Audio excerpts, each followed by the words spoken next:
Hello, lovely humans. How are you on this fine day? Thank you so much for joining me. I'm Sarah Bueno, and I'm the host of Conversations with a Wounded Healer.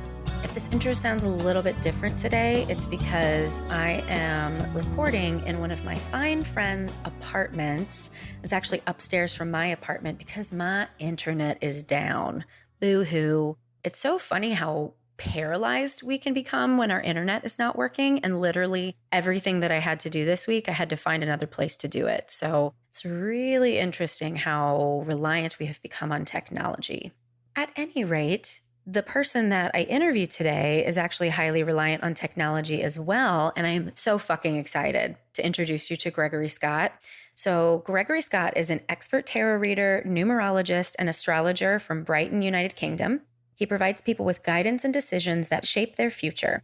Gregory can perform his readings via Skype, pre-recorded video, pre-recorded MP3, and telephone. And what he doesn't say in his bio here is every single day he posts readings on YouTube. So he'll post a daily tarot reading. When there's a full moon, he'll post an astrology reading about the full moon. Every week, he posts an astrology reading for the week, and he'll also do it for the month for every single sign. And this guy is so legit. And it's interesting. There's a part of me that thinks, oh, I shouldn't interview like tarot readers and astrologers. And, I should only interview people who are therapists and people who are doing evidence-based work.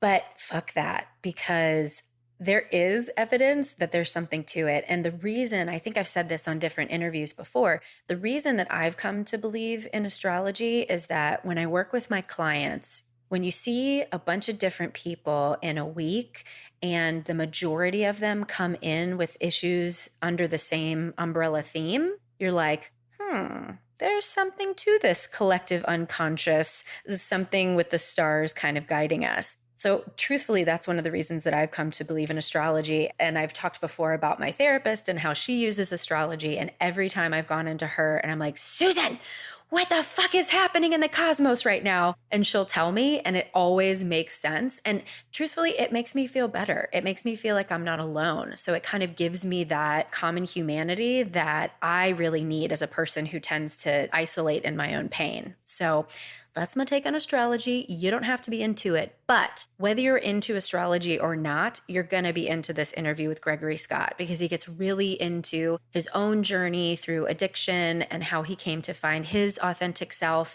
and how he helps others find their authentic selves. So I do hope you enjoy my interview with Gregory Scott. Hello, Gregory. Welcome to Conversations with a Wounded Healer. How are you? Hi, Sarah. I'm great. Thank you. Thanks for having me. I'm so excited.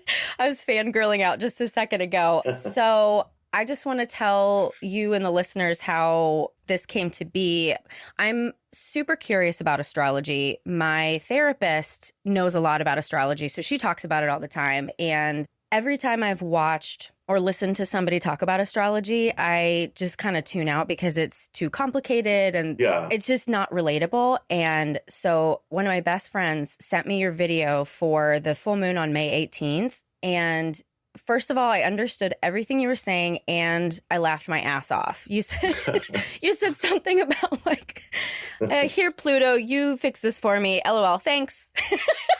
I was like, that is an astrologer I can get behind. And I've been listening to your stuff every day now. So I am just super excited to hear more about your story and all the details. I know I like to keep things simple because I need things to be simple to understand them as well. And astrology can be really dry. Yes. It can be a lot to like, Mars is this and no. It can get very boring. So I try and simplify it so it's accessible. And I also try and kind of, inject a bit of humor into it. So it's not like the planets are ruling your life. Right. And well, you do so well. I appreciate you. Thank you. Yeah. Thank you. And astrology is not all you do. Do you want to tell the listeners kind of the totality of your services?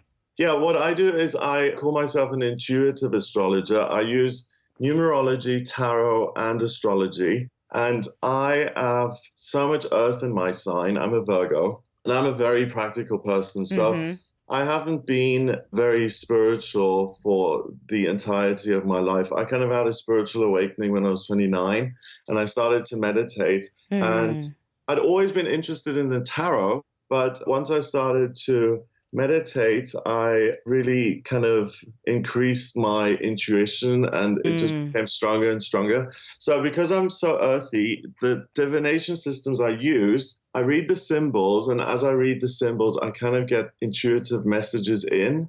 So that's why I don't say I'm just a straight up astrologer or a tarot reader, because I do take my own messages and intuition into account when the messages come in. So the tools are just a doorway for me to open into my own kind of intuition. So like a psychic medium would need nothing and would just kind of receive messages. I need these tools to tap into my messages. And it was probably only 9 months ago when I finally understood that that's what tarot is. It's just a tool in order to read yourself. And tarot's like, it's become a daily part of my spiritual routine. Oh, I love the tarot cards. I found my first deck at 11 when I was at my grandmother's house. And something just drew me to them. So yeah, I've been doing the tarot my whole life and I just love the cards. And I would recommend anyone to do the tarot because it gives you so much clarity and it gives you perspective on things and you can never pull the wrong card. Right. It's the law of attraction at work. If you have any questions, you just intend it, you pull a card and you get an answer. It's the best. I love them. Right. There was a time where I was trying to make a really difficult decision and of course, I pull the Two of Swords. Makes sense. Right, I know. And I look online and I'm like, okay, I could pull a card for, one answer and pull another card for the other. And one card, it was basically, do I walk away from a negative situation or potentially negative? And the one card for, yes, I should stay. If I stay in it, it would be the Tower. And then if I walk away, it was the Ace of Pentacles. Oh, lovely. So that's a pretty clear message. Right? And I told one of my friends, and I had this fear of her thinking that I was letting the cards make the decision for me, but I was trying to be very clear and say, no, it's not the cards making the decision. It's the cards reading what I truly want to do, and this kind of giving me permission to do that. Right. It's confirming what you already feel, but you didn't give yourself permission to feel it or you didn't know it on a conscious level. Right. I get a lot of people when I do readings for them, they often say, thank you for confirming what I felt, but I couldn't articulate it. I now have the confidence to do that because you don't know me and you've just read my chart and you've just told me all of the things that I've been mulling over and kind of thinking about doing, but I didn't feel like I was able to do it. Yeah. A lot of people just want permission. Exactly. And it's funny that as a therapist, I'm doing the same thing. I need to be, I guess, courageous enough to bring tarot into therapy because I know some of my clients would be super into it. Yeah. And others wouldn't. Right. Oh, yeah. I know who not to bring it for sure. For sure. But I tend to attract kind of a woo-woo crowd. So, okay. Yeah. Well, I'd really love to hear more about your history. And I hear that you were using the tarot from the age of 11 and meditating at 29. And I know you're in recovery. I am, yep. Wherever you want to start with your story and how you got to where you are, having thousands and thousands and thousands, you guys, thousands of YouTube followers. So how did you get here? Well, I discovered the cards and there are a lot of symbols in the cards, astrological symbols, and they kind of led me to astrology because I always want to know what everything means. Yeah. As a Virgo, I just absorb information. I listen to everything. Even if people are just droning on and I try and tune them out, I can't. I just have to listen to everything. So I started looking at astrology myself when I was a teenager and I read books about it. But like we said earlier, I found it really dry and hard going because there was a lot to learn and it was really boring. What did interest me was the mythology. I've always loved Medusa and the Minotaurs and Medea and Hermes and all of those beautiful stories from mythology. I used the tarot mainly through my 20s to just, as a tool and as a party trick. And I didn't really take it very seriously because I'm an addict and an alcoholic. And when I was 29, I'd finished everything by then. I'd finished all the drugs. And the only thing that was left was alcohol. And I stopped smoking, everything. I was just drinking. And I was just like, okay, I'm going to get super healthy now and I'm going to get rid of the alcohol as well. And I'm going to just have this amazing life and start going to the gym and be super fit. Right. It's a miracle. Yeah. I realized I couldn't stop drinking. And I was like, oh my oh. So I went to meetings Mm-hmm. and they really freaked me out. The meetings I went to, they didn't stick to the original AA script. It was Oh, more like a really? weird little cult that they had going. Oh. So I ended up in treatment. I went to see a psychiatrist and he said, let's Mm-hmm. get you into treatment. So I went into a treatment facility, which was 12-step based. And they had group therapy and everything. And at that time, I was such a mess. I was so mentally destroyed that for me, my rock bottom was I was in the supermarket and I was standing there and I couldn't move for 30 minutes because I was just so overwhelmed Oh, by wow. everything. And Yeah. I just stood there and I was like, I don't know where to go. And I just had this total meltdown. And I was like, okay, I need help. Because I was always like, I always had a plan. I always had a way to get out of Yeah. things. I was always like ducking and diving and like ways to not accept responsibility for anything I did. Mm-hmm. So in treatment, I was so scared. I had such horrible social anxiety that I developed. I couldn't speak in front of more than two people at a time. So my vocal cords would close up and I was just terrified. Wow. The psychiatrists and stuff, they put me on medications and they said I'd have to stay on these medications for life and all of that stuff. I came out of the treatment center. I really threw myself into AA. I don't do things by half. So I'm extreme in everything. So I drank extremely. So obviously I had to go do 6 meetings in one day. Oh my God, that's extreme.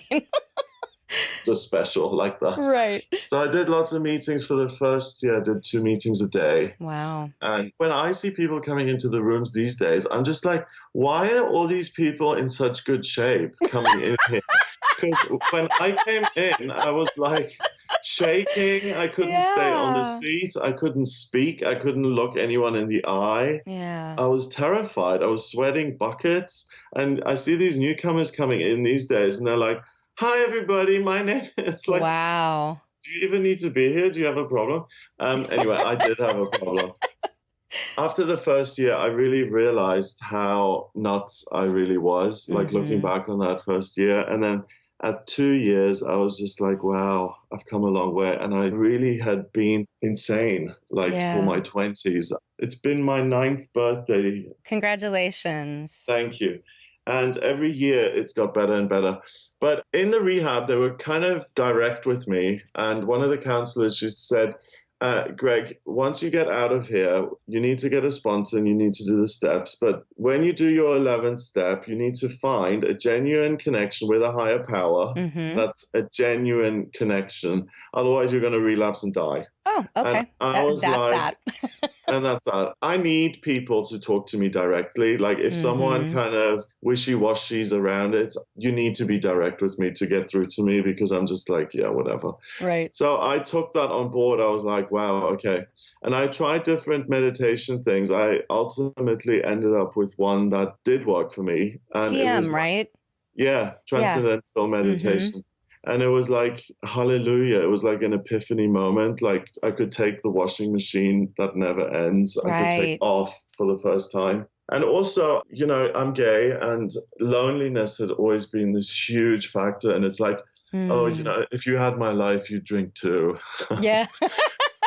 Woe is me. Yeah. Woe is me. And I'm all alone. So the drugs and the booze are like my best friends. And I'm entitled to drink because no one loves me. And I'm all alone and stuff. And the meditation, it really filled that hole in the soul, as they call it in the rooms, that gap. Because it really made me feel like there was a higher power there that really loves me. And I identified as an atheist really in my 20s, but I wasn't. I was just angry at God. I grew up in South Africa and it was very fundamentalist Christian. And my parents were like Christian, but we went to church once a year at Christmas. It was that kind of Christianity. Right. And they sent me to this boarding school at 10. And it was a born again Christian kind of boarding school. And I realized I was gay at like 11, 12. And I was just like, oh shit, I'm like one of those people on the news. I'm like, I'm fucked. And I was like, oh my God. The school was like, you're going to burn in hell. Like whenever the theme of gay people came up, it's like, well, those are just sinners and stuff. So at that point, I was like, you can't trust anybody. You have to keep this secret. And that's something I still struggle with. It's just like I keep people at arm's length because, which is weird because I go on the internet and I talk about everything and I have no secrets at all. And I just run my mouth endlessly. And I'm like super authentic. I feel like I have to be for some reason online for people to really know me. But then in my personal life, I'm really shy and it takes ages for me to open up. But yeah, so it's a weird dichotomy. But I understand that because there's a certain level of performance that is authentic because I do the exact same thing. The vulnerability that I share is not vulnerable for me, but it seems vulnerable to other people. But I'm just like, fine sharing that. But my intimate stuff, like, nah, that's only for my inner circle. Right. I totally get that. Yeah, because you kind of abstracted like the story of, you know, how I ended up in rehab. And by telling it to other people, it's like you abstracted and it didn't really happen to you and it can't hurt you anymore. It takes the power out of it. So when I talk about things that really are heartbreaking, then I feel like by making a video about it, it can't touch me anymore. And people watching the video like, oh my God, you're so authentic and honest. And like I made a he dumped me video once. Is that still on YouTube somewhere? I want to find that. It's still on YouTube. It's still on YouTube. People love that because seeing me in pain is like super interesting. Well, anyone in pain, I mean, that's reality TV, right? Yeah, like people love to see other people suffer. So I've got quite a few views on that, but I need to take it down soon because whenever I'm like online dating and stuff, people watch that video. And one guy, I'd arranged a date with him and he was like, actually, I just saw your he dumped me video and I don't think we're a match anymore. I think I'm going to cancel this. No. But, so I use the internet and I use videos like that to get rid of stuff, you know, and it's really cathartic for me. So once I came out of the treatment facility, I started to meditate and I really listened to my guidance. And one day I was meditating and in my meditation, it says, become a school teacher. And I was like, oh, okay, well, I don't know anything about children and I've got social anxiety. So how's that going to work? I've got a master's degree in journalism. So I studied in Cardiff and in Sydney. And it's a whole complicated thing. Like I've never felt at home anywhere because we moved around so much. And so I was looking for my home and I was looking for love and I was just looking to anchor myself to anything really. I worked as a journalist in Amsterdam for a couple of years, but I was miserable. So when the school thing came up, I was like, okay, because part of the program is also that you're meant to be of service to people.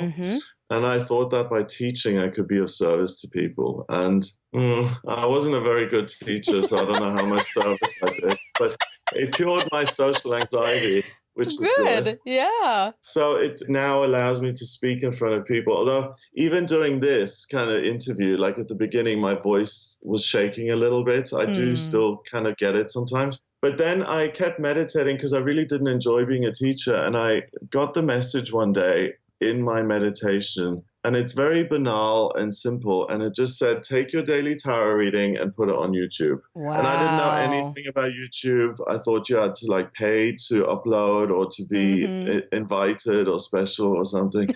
And I just did that and I'm still doing it. I would have never come up with the idea because it just didn't occur to me. So I started doing that and it started to turn into a business. People said, can you read the cards for me? And I was like, oh, wow, okay. Because my father was born in 1930s Germany. So it was like a very different generation. And he said, get your degrees and get a proper job, you know, and fit into the system. The problem with me is that I'm a total weirdo and I can't fit into the system.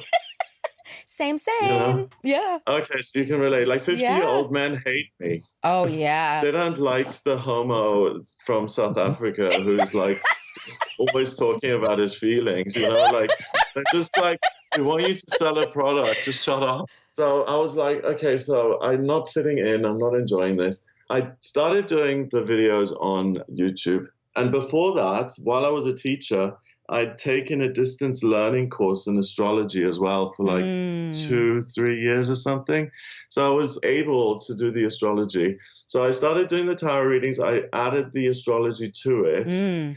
And it kind of started generating an income.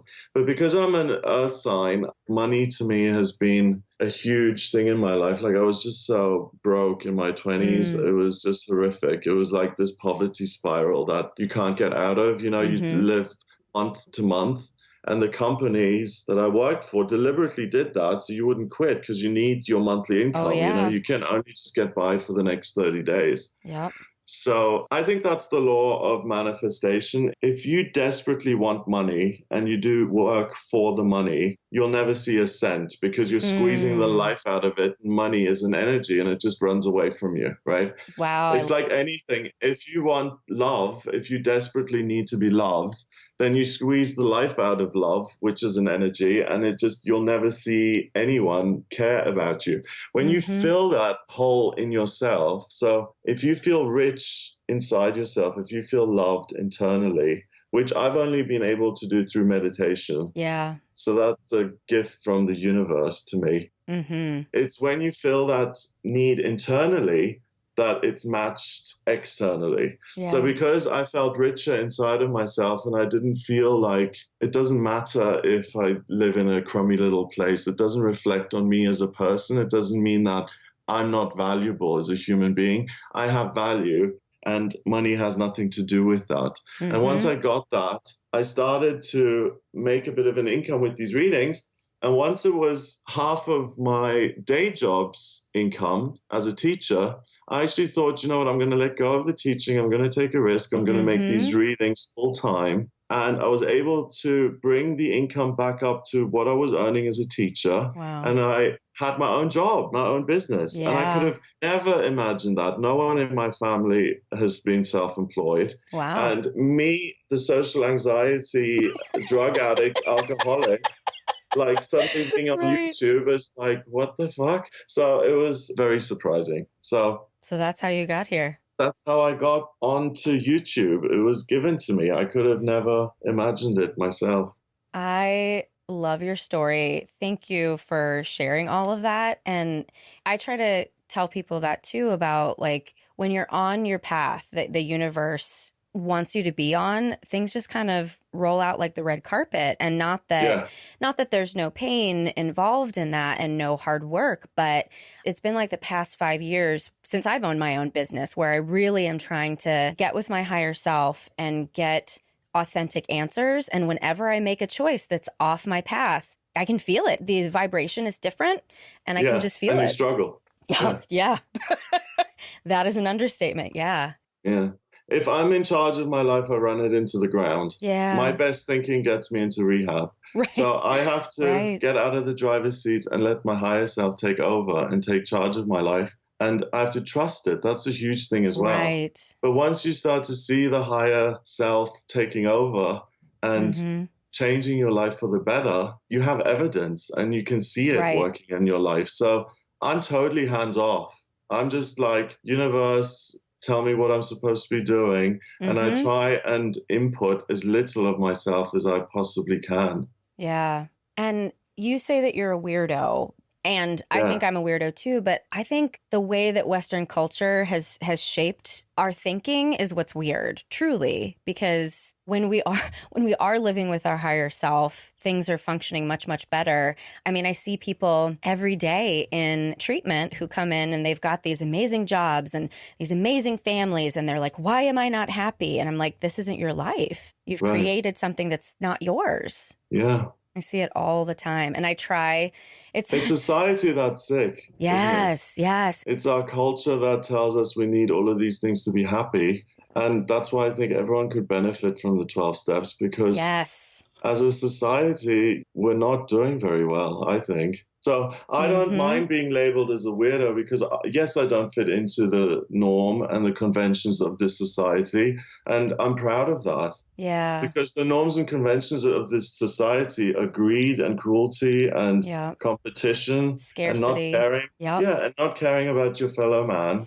And I really don't want to be part of that. I think there's enough room for everybody. Agreed. And I totally agree with you about everybody should be in 12-step. Like being an addiction therapist, I always felt like a little bit of an imposter not being in recovery from substances myself. But after I joined Al-Anon and really started understanding the 12 steps from the inside, it really did change my practice. And I teach social work students, and one of the assignments it's basically like substance abuse 101. And one of the assignments is that they have to go to a 12-step meeting and then do a presentation and write a paper on it. Yeah. And I just had a class last night, and they were thanking me for giving them this assignment. And they're like, this was the coolest thing that I've ever done. And I can't wait to go back, and I'm going to bring my friends. I'm trying to get them all to go to Al-Anon because they don't all need to be in AA necessarily, but I'm pretty sure there is a 12-step program for literally everything. I believe there's even a Chapstick Anonymous. So Are you serious? Yes. Oh, wow. Yeah. I thought I was going to have to go to Anonymous at one point because I was addicted to meetings. No, but when I first went, I was like, okay, what's the hidden agenda here? When's the other shoe going to drop? Because I don't trust anybody. And why would these people be talking about something? And then I heard the word God, and I was like, oh, here we go. Out of here. Yeah. It's the church trying to get me to kind of feel guilty about who I am and blah, blah. But then I realized it wasn't like that. It was a God of your own understanding. Because anything up until that point, if God was involved, I didn't qualify because I was an abomination, you know? I felt rejected. So when I got into the meetings, it was such a weird experience to have people in this society actually sit there and admit that they have flaws and fears and problems. You don't get that anywhere else. Right. Like at jobs, if you're working in an office, people are always just like, oh, my life is just so fabulous. And we're going to the Bahamas next week and check out the pictures. Look how happy we are. And, you know, behind closed doors, everyone's like miserable. So you don't get that in normal life. It's so important for people to go to meetings because it's like you make instant friends with people all over the world because they're just being honest and they're there. I just love being part of the 12 steps because I can go to a meeting in France and I can immediately meet people who understand what I'm going through completely because they're in exactly the same boat. And it's such a gift. And I didn't really realize because I was an ungrateful brat my whole life, really. You know? Wow. And I was like, I went to my first meeting at 18 and I just thought, these people just don't know how to do drugs properly. That's what they're all.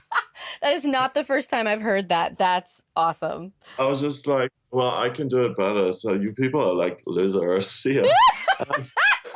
But when I went back, it was just like, oh my God, this is like, it's a network of people all over the world that I've tapped into. And it's just a miracle. You can't pay for that. It's amazing. Yeah. And that's what I tell clients. It's free and you can figure out a way to relate. Yeah. Look for the similarities, not the differences. But part of the human condition, I think, is to want to feel different and to want to feel special. So people who get like caught up in that terminal uniqueness, those are the folks I see really, really struggling. Or I also see over and over, once people get to their fourth step, it's too much shame that they can't tolerate, that they continue to go back to using.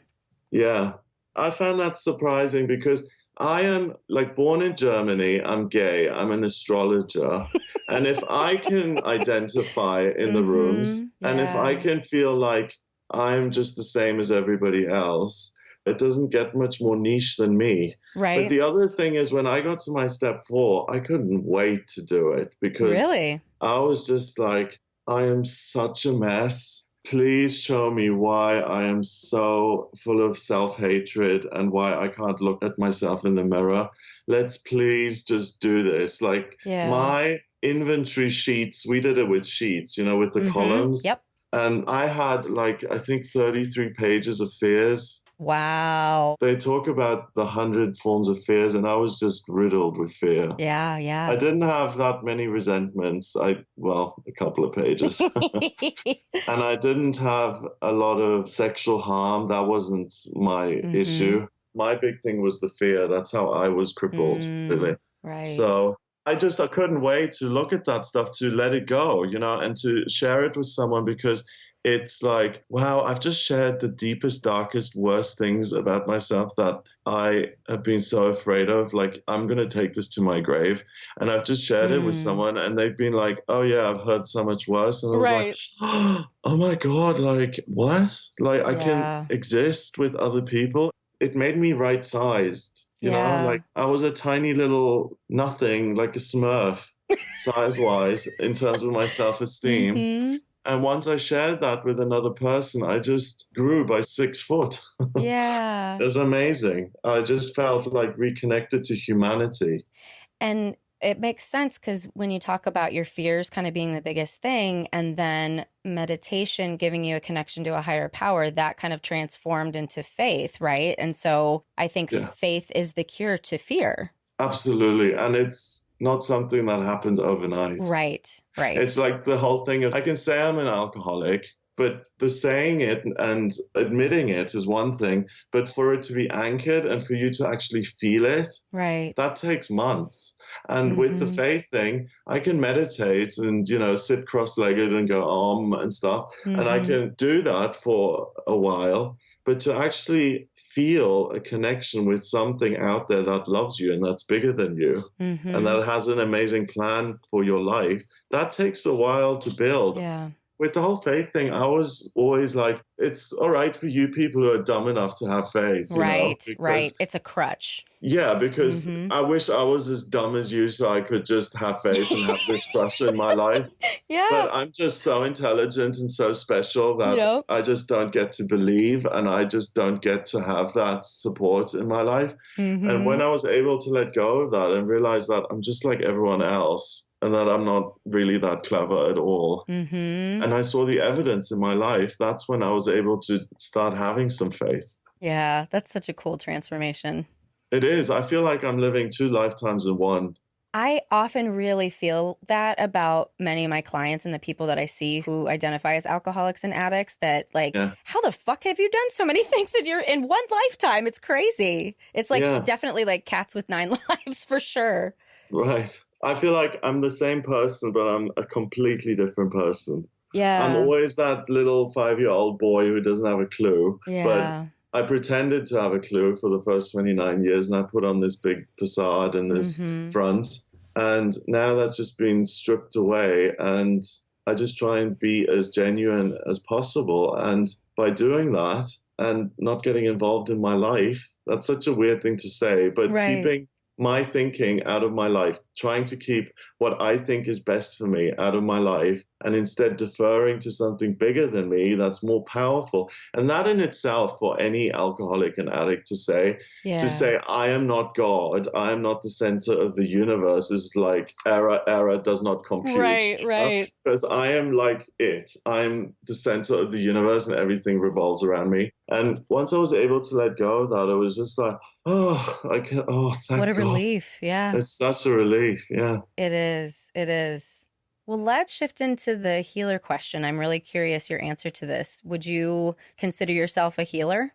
Yeah, I would. Because, first of all, in the astrology, I've got Chiron in my first house, and Chiron is the wounded healer. Mm-hmm. He was the centaur who taught all the other gods medicine and then ultimately sacrificed himself. I think it was for Hercules, who'd had something thrown at him that was going to kill him. Mm. So the first house is the house of self. And Mm. because I've been in so much pain for the majority of my life, first of all, I feel I can empathize with other people's pain Mm-hmm. and I have compassion for it and I understand it and I can relate to it.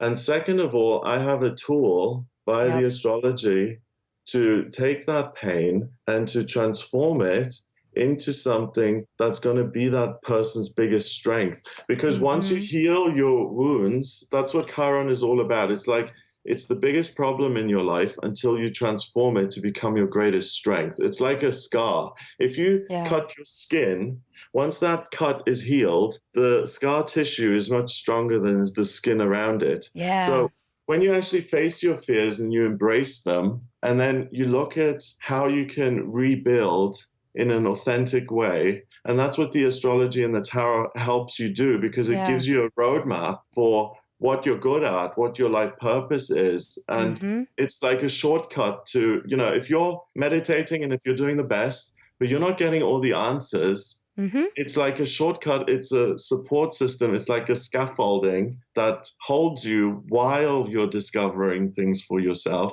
And it gives you a plan. That's healing in itself, because you're now taking action in your life. You feel like you're back in control to a certain extent, while working with your higher self that says, we're going to do things together. We're going to work on good things. We're going to work on things that are healthy and positive and that are going to make our life better.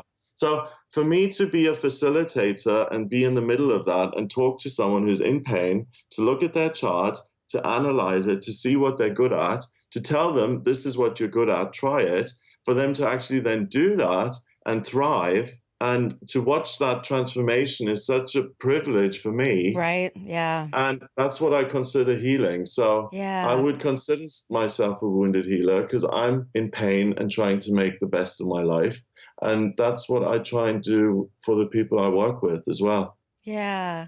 And when you were talking, I was just thinking about people who really have this desire to do something that's not aligned with their higher purpose, like public speaking, for instance. Yeah. I'm just kind of thinking about that, and the pain that I watch people go through trying to fit themselves like into this box that's not right for them. Do you find clients come to you like they're like, I'm really trying to get this gig off the ground and it's not working and da da da da da, and I'm imagining the cards just show you like, yeah, you're supposed to be like driving a truck or something like totally different.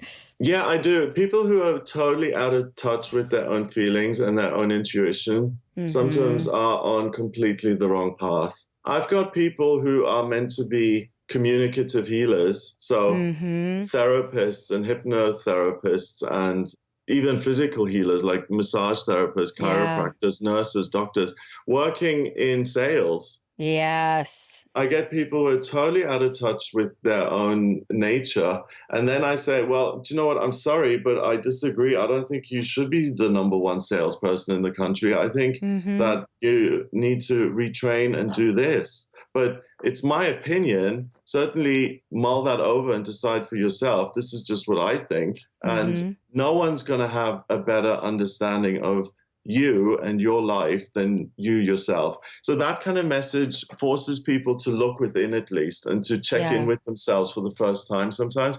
But a lot of the people I speak to are really in touch with themselves anyway, and they're just too scared to step into the role that they want to be doing. Yeah. They already have the right idea and there's a lot of fear, and they just need someone to give them permission to say, do you know what? You can work independently. You can express your own unique views. Yes, it's okay if not everyone agrees with you. Yeah. But that is your part. That's your purpose. Personally, I feel that a lot of people, most people, I mean, they're the lucky ones who know that they're a veterinarian at 7. Right. They're the lucky one. But most people fulfill their life purpose in their 40s, 50s, and 60s. It's not like an overnight thing. Right. It really isn't. You grow into it. I keep trying to remind myself that because I just turned 40 and I'm like, but there's so much left to do in this lifetime. I don't have time. Happy birthday. And like if you're 40, that's when you're really an adult, and that's when you're starting to do the right things for you. Because society boxes us in as well. Society, like, I mean, my dad, he wanted the best for me, so he says, you're very verbal, you never, so do something like journalism and do something like with communication. But it just wasn't the right box for me. And no vocational counselor is going to say, oh, I think you should be an intuitive sound healer with using crystals on the side, Man, They just don't have that in their list of jobs to tell you. So figuring it out yourself takes a while. You just said crystals, and my heart just burst because I am so obsessed with crystals. Tell me how you use your crystals. Well, I'm very earthy, so I do everything very simply. I hold the crystals and feel the energy and just close my eyes and just connect with them. That's it. Oh, well, okay, fine. I wanted some magical answer. There's not a lot of magic with me. There's not a lot of hidden mystery secrets. It's like, when am I going to meet the love of my life? usually the answer is once you raise your vibration Yeah. to actually match the right person coming in, and then it looks good in January and February. Right? Yeah. It's really like dry and clear cuts. And I'm not a fortune teller. I'm someone who identifies what you're putting out there, what you're going to get back as a result of that, how you can change that, and how you can be what you want to get, because that's the only way to get it. Yeah. We're coming up on the end of the hour, and I want to make sure people know how to get in touch with you. I think you offer like an intro astrology class or an intro tarot class. Tell people all the things that they can use you for. Thank you. I've got tarot course on my website, and I've priced that really cheaply because I want everyone to be able to read the tarot, because it is such an amazing tool. And as soon as you pick it up and as soon as you start reading it, it takes your intuition to the next level, because it's like it forces you to think along those symbolic lines. The intuition is like any muscle. The more you use it, the stronger it gets, right? Yep, this is from someone who never goes to the gym, by the way. But that's how that's supposed to work. Yeah. Yeah. So the intuitive muscle is like, just pick up a deck of tarot cards, and it's not that hard memorizing them. If you put out a couple of cards every day, in a month or so, you'll remember what they mean. But also the great thing is that they're visual, they're symbolic. You can read them, but just by looking at some of them. Yeah. I also offer personal readings on gregoryscott.com. And in my personal readings, I combine all three divination systems, so astrology, tarot, and numerology. So I draw up your chart by using your place of birth, date of birth, and time of birth. If you don't know the time of birth, you can order something called a chart rectification. That's where I take 10 life events. So when you graduated, when you moved country, when you dumped someone, when you had a child, and I can work out your time of birth. Once I have the chart, it's a snapshot of the sky at the moment you were born, and it tells me everything about you, your life purpose, what your vocational aptitudes are, strengths and weaknesses, where the ego tries to sabotage you, love, romance, finance, all of that stuff. And I use the tarot alongside that. And I also use the predictive astrology to tell people what's coming up in future. But most of the work is really about analyzing the birth charts and telling people what their natural path is, because then they are able to take their destiny into their own hands and determine their own future. So I do all of that, and you can access that on gregoryscott.com. The YouTube channel is where I do most of my free videos. So I do a daily tarot reading. Which is fabulous, everyone. Please, please start watching it immediately. Oh, thank you. And I've done that for 5 years now, every day. I think it's 5 years. I started in 2013. So no, 6 years. So every day I do a daily tarot reading that's for everybody. It's just a kind of litmus test of what the energy of that day is going to be like for everybody. So of course, it's going to manifest itself differently for different people watching. We're not all the same, but the energy fundamentally is the same. I do a weekly horoscope. I do monthly horoscopes for each sign of the zodiac, so Aries, Sagittarius, Scorpio, things like that. And I also do yearly horoscopes. Then I do little vlog videos like, he dumped me, boo-hoo. I'm going to watch that immediately when we hang up before you take it down. I've got so much support on that video. It's just, it was so humbling, the lovely messages I got. But then I also do things like, I'm in Copenhagen and I tour the city so that people can be there with me. And when I go to the Eden Project in Cornwall and stuff like that. So just the people who watch me, that they get to know me a little bit and what I do in my personal life. So I do those vloggy kind of things. And then I do live readings on YouTube where I sit there with a deck of tarot cards and you can ask me questions. Oh, wow. And I will pull a card for you and I will give you an answer via the tarot. Which is just a very basic, simple one-card answer. It gives you a bit of a clue in terms of should I, shouldn't I? And I say the cards are saying you should. for instance. Yeah. If you want a fuller reading, then you can get in touch with me via the website, gregoryscott.com. But I do the free tarot readings online on YouTube because some people can't afford a reading. Yeah. And some people, it's really foggy. They have no idea whether to go left or right or whether to just stay put. Mm-hmm. And those free readings are a really good way to just give people the answers that they want. And sometimes it's just a yes or a no. I'm a very kind of no frills person. It's not like, oh, the mystery of the universe is telling me right now that, it's never like that. Yeah. It's never like that. So that's what I do. And that's how you can get in touch with me. You are one of the most delightful humans. I just have to tell you that. Oh, thank you. Can I just name the link of the YouTube channel? Please. It's youtube.com and then it's /Tarot Astrology, just one word. So Tarot Astrology together, and you get to my channel, or you just type in Gregory Scott. My gorgeous little face appears, and you can just click on that, and then you're on my channel. So it's easy to find.